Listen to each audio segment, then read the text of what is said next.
السلام علیکم ورحمۃ اللہ وبرکاتہ۔ الحمد للہ وکفی وسلام علی عباده الذین اصطفی۔ فاعوذ باللہ من الشیطان الرجیم۔ یا ایہا النبی اذا جاءک المؤمنات یبایعنک علی ان لا یشرکن باللہ شیئا ولا يسرقن ولا يزنين ولا يقتلن أولادهن ولا يأتين ببهتان يفترينه بين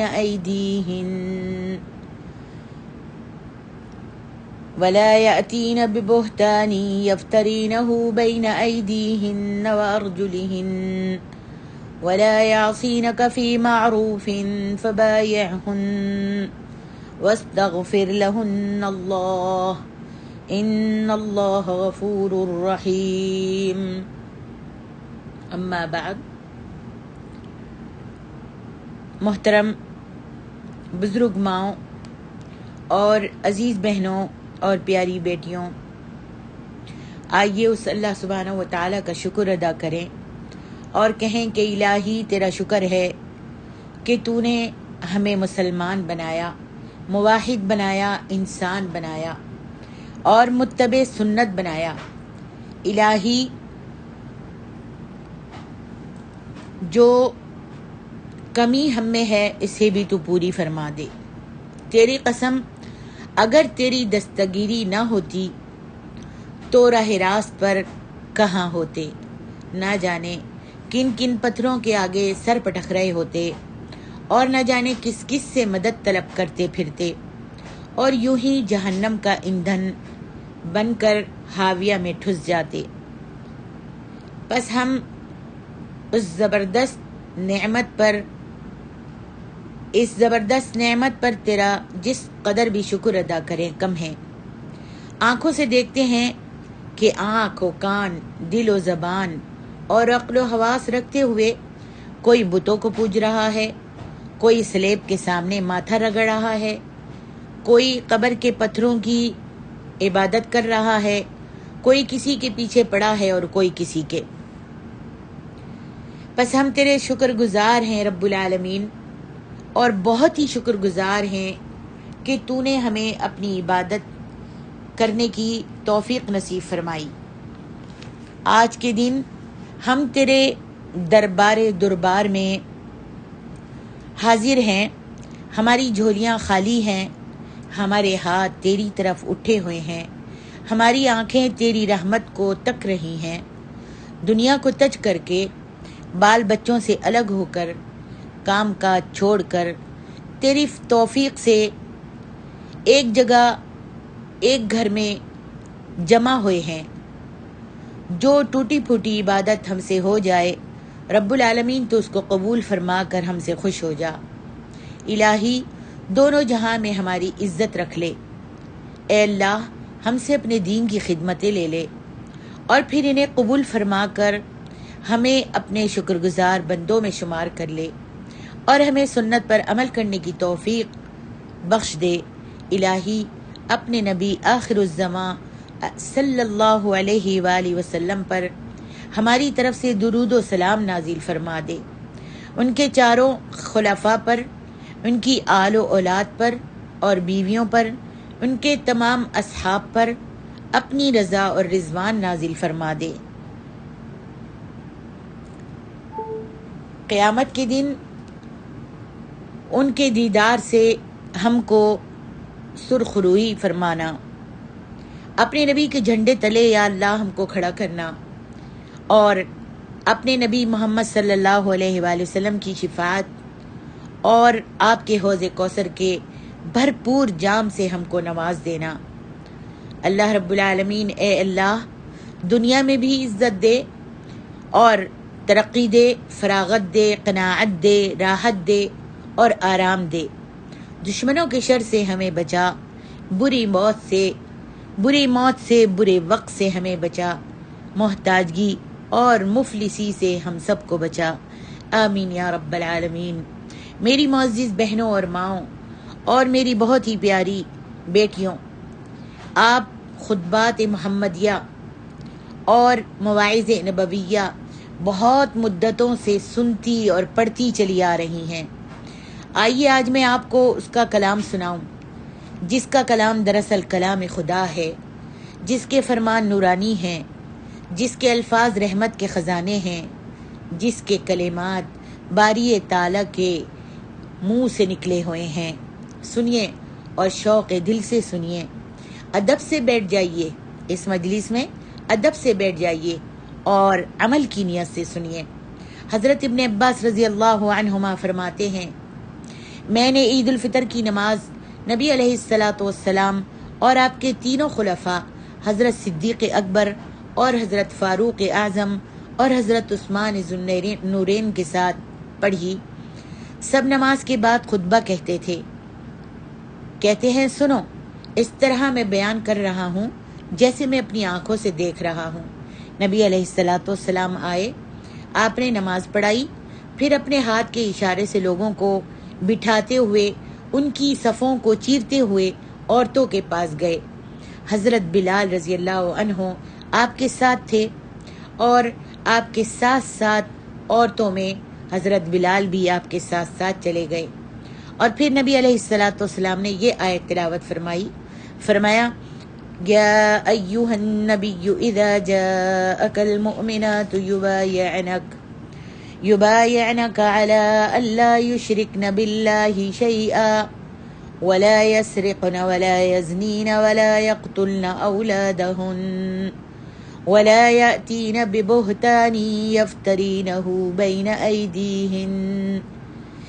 أيديهن وأرجلهن ولا يعصينك في معروف فبايعهن واستغفر لهن الله ان اللہ غفور الرحیم۔ اے نبی صلی اللہ علیہ وسلم، اے میرے نبی، جب تمہارے پاس ایماندار عورتیں بیعت کے لیے آئیں تو آپ ان سے ان باتوں پر بیعت لیجئے کہ وہ اللہ تعالیٰ کے ساتھ کسی کو شریک نہیں کریں گی، چوری نہیں کریں گی، بدکاری نہیں کریں گی، اپنی اولاد کو ماریں گی نہیں، قتل نہیں کریں گی، کوئی بہتان اپنے آپ گھڑ کر کسی کو بدنام نہیں کریں گی، بھلائی کی باتوں میں تیری نافرمانی بھی نہیں کریں گی۔ تو اے میرے نبی، پھر آپ ان کے لیے استغفار کیجئے، بے شک اللہ سبحانہ و تعالیٰ بخشنے والا، مہربانی کرنے والا ہے۔ پھر آپ نے عورتوں سے پوچھا، تم ان سب باتوں پر قائم ہو، اس بیعت کی پابند ہو، اس بیعت پر پابندی کرو گی؟ تو ایک عورت نے، شاید جن کا نام حضرت اسماء بنت یزید، جو عورتوں کی خطیبہ کے نام سے مشہور تھیں، جواب دیا کہ یا رسول اللہ صلی اللہ علیہ وسلم، ہم سب اس پر قائم اور ان کی پابند رہیں گی۔ اب آپ نے فرمایا، چلو صدقہ اور خیرات کرو۔ اس پر حضرت بلال نے اپنا دامن پھیلا دیا، جو ان کے پاس رومال تھا وہ بچھا دیا، پھیلا دیا، اور کہا کہ تم پر میرے ماں باپ فدا ہوں، آؤ اس رومال میں ڈالو جو تم صدقہ کرنا چاہتی ہو۔ چنانچہ عورتوں نے اپنی بڑی چھوٹی انگوٹھیاں، زیور وغیرہ اس کپڑے میں ڈالنے شروع کر دیے۔ آپ نے پھر یہ جمع شدہ رقم مسلمان غرباء پر، غریبوں پر تقسیم کر دی۔ اللہ اکبر۔ میری محترم بہنوں اور بزرگ ماؤں اور پیاری بیٹیوں، بقرعید کی قربانیوں کی نسبت آپ کو معلوم ہوگا کہ یہ حضرت ابراہیم علیہ السلام کی سنت ہے۔ آئیے اس کو تفصیل سے سنتے ہیں۔ خلیل الرحمن حضرت ابراہیم علیہ السلام کو اللہ تعالیٰ حکم کرتے ہیں، اور آپ اپنی بیوی حضرت ہاجرہ اور اپنے اکلوتے فرزند، اپنے اکلوتے لخت جگر حضرت اسماعیل کو ملک شام سے سرزمین عرب لے جاتے ہیں، اور ایک لق و دق سنسان بیابان جنگل میں بٹھا دیتے ہیں۔ ایک برتن میں تھوڑا سا پانی رکھ لیتے ہیں اور کچھ چھوارے لیتے ہیں، کھجورے لیتے ہیں، بغیر کچھ کہے سنے ان کو ایک لق و دق صحرا میں بٹھا کر چلنے لگتے ہیں، چل دیتے ہیں۔ جب مائی ہاجرہ بیٹھ جاتی ہیں اور بیٹے کو گود میں لے لیتی ہیں تو آپ چلنا شروع کر دیتے ہیں۔ حضرت ہاجرہ انتظار کرتی ہیں کہ اب واپس مڑتے ہیں، اب واپس آتے ہیں، لیکن دیکھتی ہیں کہ وہ تو چلتے ہی چلے جا رہے ہیں۔